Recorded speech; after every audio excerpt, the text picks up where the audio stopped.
I just wanted to reach out and ask some of the contractors out there, how do you keep your caulking, glue, and drywall mud from freezing? Here in Boston, it's starting to get cold, and it's that time of year where I got to start thinking about what I left in my truck or trailer and what I need to unload at night to keep it or protect it from freezing. For example, I usually bring in my caulking, glues, and wood filler, stuff like that, to protect it from freezing at night. And then after a long day, you know, the last thing I want to do is unload more crap just so I can reload it again. It's starting to sound like that movie Groundhog Day, right? So I figured I needed a hut box. Come on.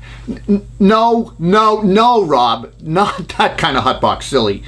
A hut box, what I'm referring to, is an insulated box with heat, and it keeps your caulking, your glues from freezing, maybe even warming your batteries.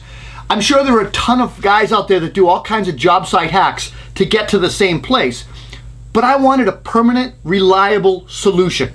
So I made an insulated box with a temperature controller and a low watt bulb, and I put it in my trailer, and it works great. And if you'd like to learn more about how I did it, just go to my website, Concord Carpenter. I've got an article and a video on there.